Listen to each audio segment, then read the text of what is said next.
Of all the various kinds of UFO-related phenomena that have materialized, the so-called light spheres certainly hold a particularly important place.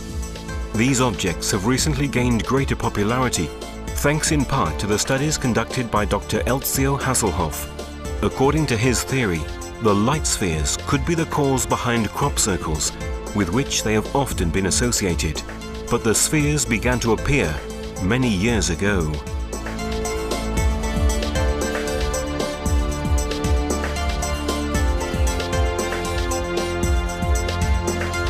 During the Second World War, airplane pilots on both sides of the war reported on several occasions that they were flanked by mysterious light spheres during their missions. These spheres could execute maneuvers that would have been impossible for the pilots' airplanes.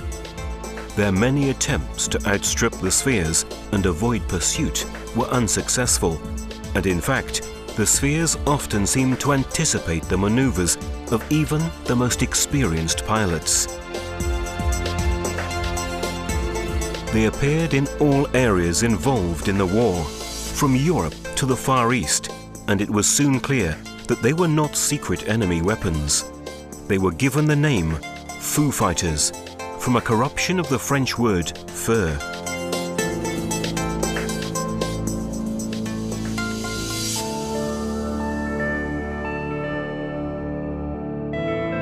The objects appeared to be glowing, bright spheres in colors ranging between red, orange, yellow, white, and green.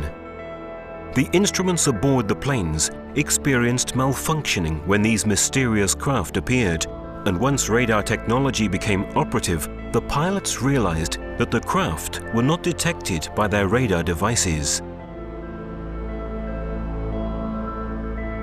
El fenómeno de las esferas se inicia en la Segunda Guerra Mundial. The phenomenon of flying spheres begins to manifest during the Second World War, during the air attacks among American, English, German, and of course Italian and Japanese air forces.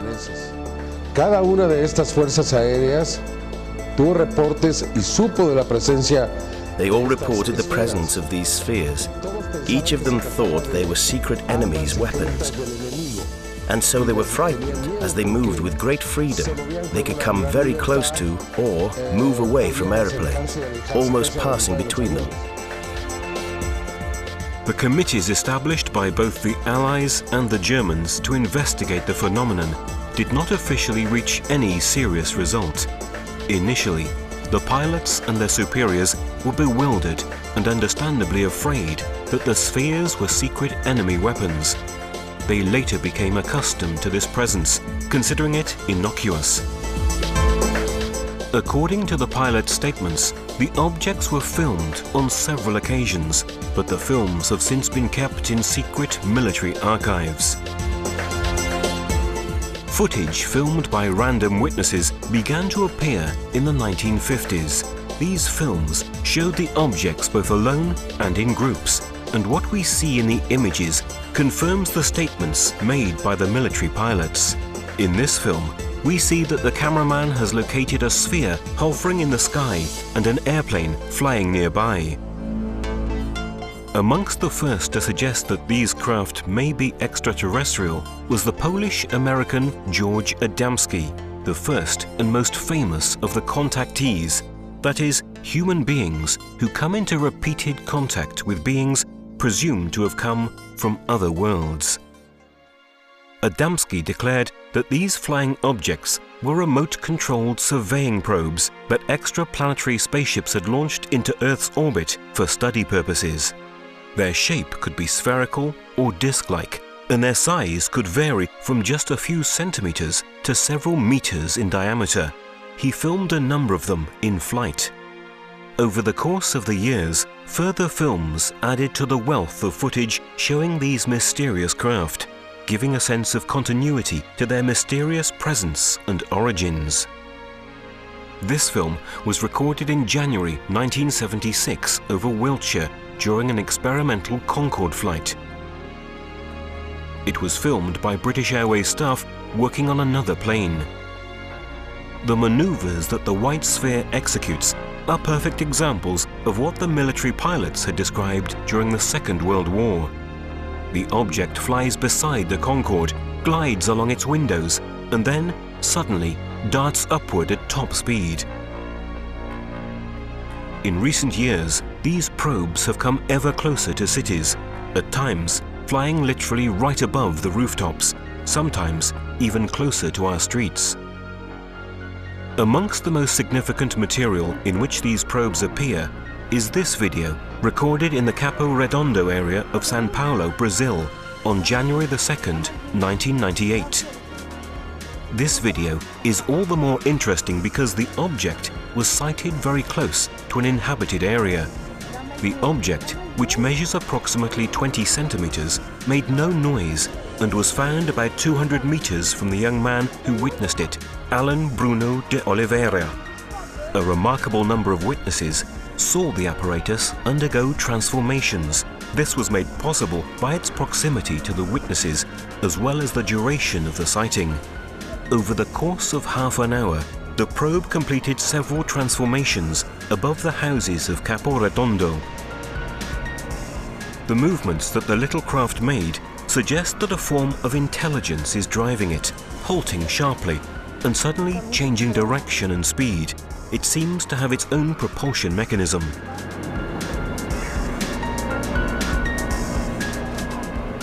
These particular flying objects were also sighted in Mexico. This is one of the first of these fascinating videos. In Mexico City, while a squadron of military helicopters was being filmed during a public show, an apparently metal object unexpectedly passed between the terrestrial craft, to the amazement of the pilots, who later bore witness to the event. This is a solid object. We can see that it stands out clearly against the dark outline of one of the helicopters. It makes a diagonal descending trajectory, and it is most certainly equipped with its own propulsion system, because it flies through the strong vortex of air created by the helicopter's rotary blades without experiencing any disturbance. Moreover, this demonstrates that the object cannot be a sounding balloon, a hot air balloon, or any other kind of gas-filled object.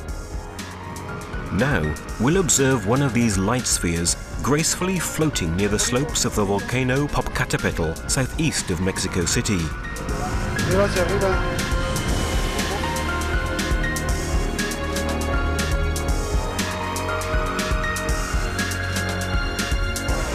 This document shows another one of these spheres flying at a very low altitude above the Mexican city of Guadalajara.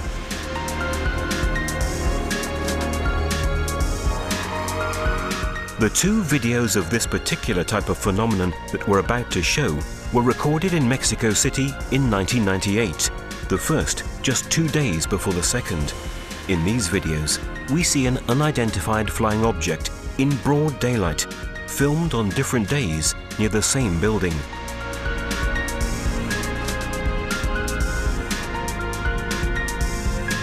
In the first video, the object hovers by the side of the building.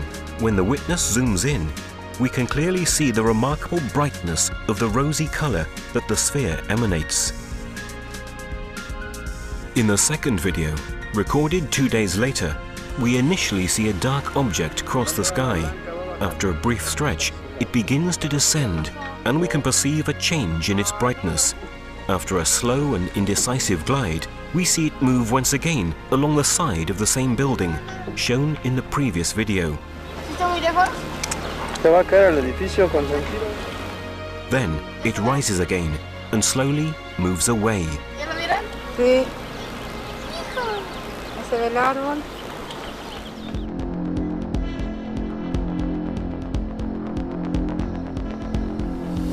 Of the cases of UFO contact that have come to light in recent years, one of the most interesting, from a photographic perspective, is the case involving Raul Dominguez of Mexico. Dominguez has photographed classic flying saucers, as well as small spherical ships like those we've seen in these videos. The objects seem to be made of metal. Dominguez reported that he watched the objects suddenly become transparent when an airplane approached them, only to return to a metallic state when the earthly craft moved away. One of the first films to show the spheres in a group was made in the United States during the 1950s. The phenomenon reappeared in Mexico in the 1990s and in a rather widespread manner. The large number of objects shown in these videos caused quite a stir. This video was recorded in Mexico City on October the 27th, 1992 by Ulises Trujillo. These formations seem to represent the constellations. In Mexico, they were dubbed Flotillas.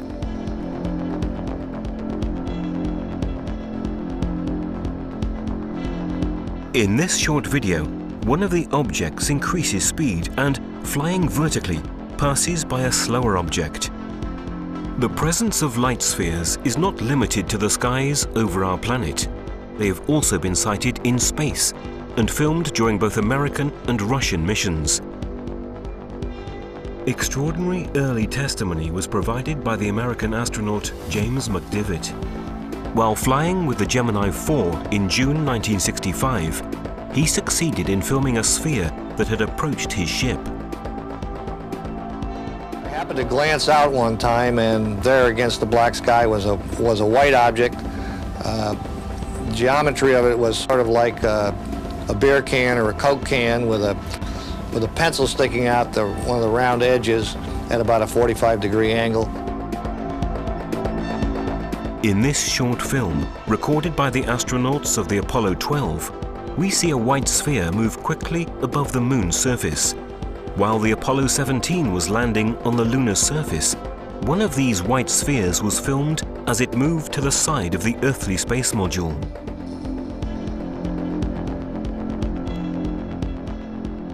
During mission STS-51A of the American shuttle Discovery in November 1984, an apparently metal object entered into the video camera's field of vision, making a quick maneuver to the right and then disappearing again.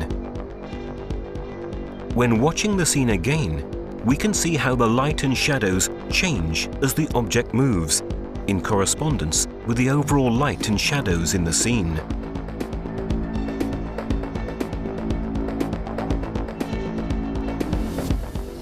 This was not the first occasion in which the video cameras installed on the shuttle detected these objects. During mission STS-37 of April 1991, a nearly identical object was filmed. This time, the object didn't disappear straight away, but rather it swayed in front of the video camera long enough for us to observe its features more closely.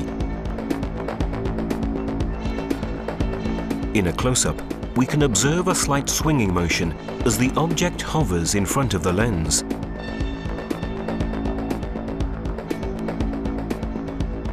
We can also evaluate how its shadow changes as it moves, indicating that the object is three-dimensional. The next video is even more extraordinary. It was recorded in August 1991 by a Japanese colleague who accompanied Russian astronauts Volkov and Krikalev on their mission. Initially, the images show the shuttle bringing supplies to the Mir space station. Then, the video camera catches a glowing object that stands out clearly against the dark space outside. The object seems to move, but this is actually due to the unsteady hand of the person recording the video. Later, the footage moves for a few seconds to the Earth's surface.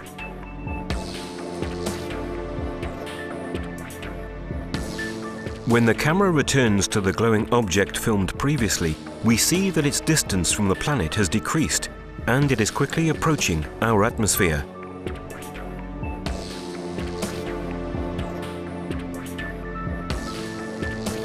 It then disappears, definitely into the faint light. The maneuver demonstrates that unidentified flying objects enter into our atmosphere. It was the first time such a clear video showing this kind of event had been recorded. Specialists at the Russian Mission Control Center call these phenomena anomalies, a word that actually makes many significant implications.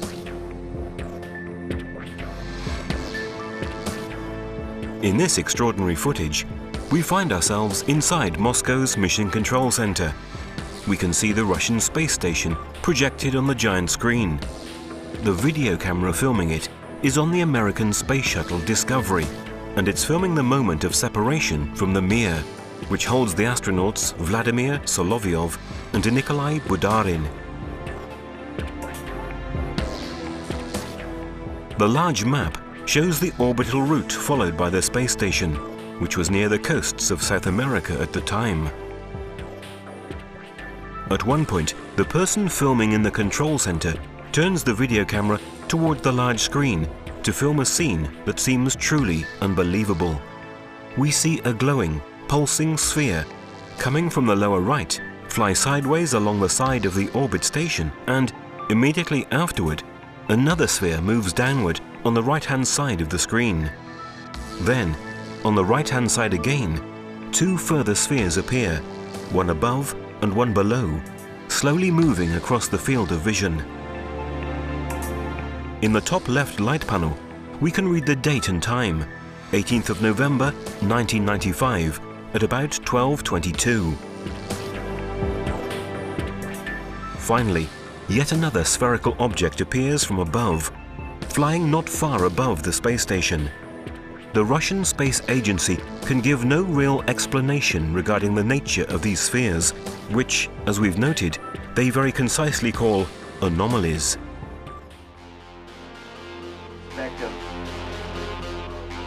The video we're about to see was recorded by an American researcher who prefers to remain anonymous for security reasons. A UFO research enthusiast who has managed to install 4 powerful satellite dishes in the courtyard of his home. He intercepted transmissions made during the shuttle's joint mission with the Mir space station.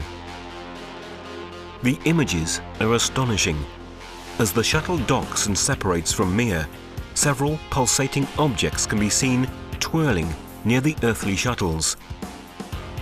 The maneuvers that many of these objects make suggest that they are vehicles equipped with an autonomous propulsion system, and that they cannot be man-made satellites, meteors, space debris, ice fragments, or anything of the kind. Their sudden acceleration or sharp halting movements seem to demonstrate that these vehicles may be built with technologies unknown to us. This incredible document is from mission STS-84 of the American space shuttle Atlantis. Here we see the entire filmed sequence. We can make out part of the shuttle's hull and Mir in the distance. As the video camera reduces the field of vision, we note a group of objects moving away from the Russian station. As the camera continues to zoom in, 2 further objects appear, making a diagonal trajectory from the lower right to upper left. The larger object comes rather close to Mir. Then, another sphere emerges on the right, following the same trajectory of the previous ones.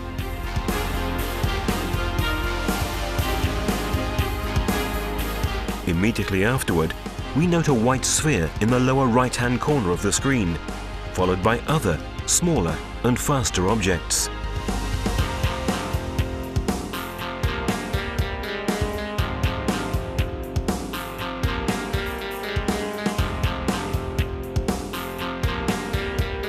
When this first group is about to move off-screen, the shuttle's video camera moves downward, filming another group of objects that have moved toward Mir in the meantime.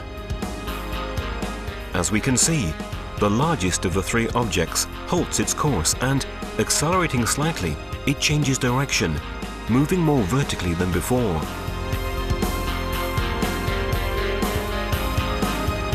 Finally, a new glowing, pulsing sphere arrives from below. As soon as it enters the field of vision, it changes direction and speeds up. Immediately afterward, this craft is followed by a smaller object.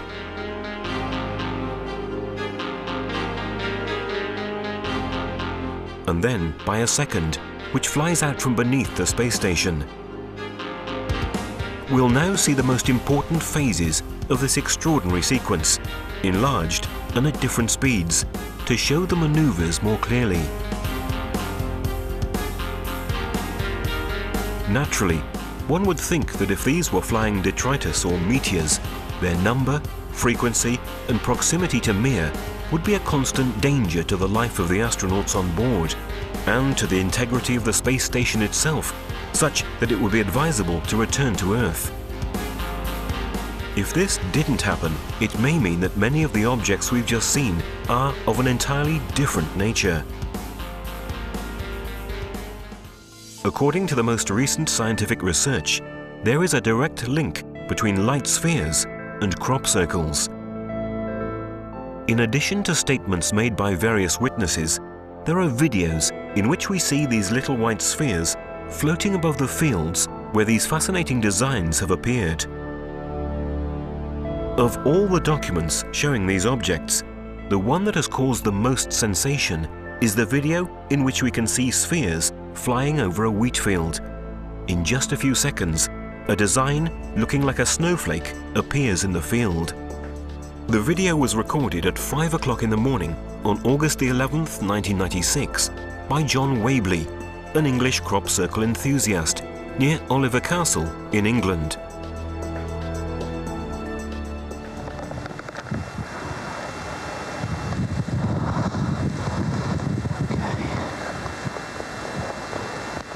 This is amazing.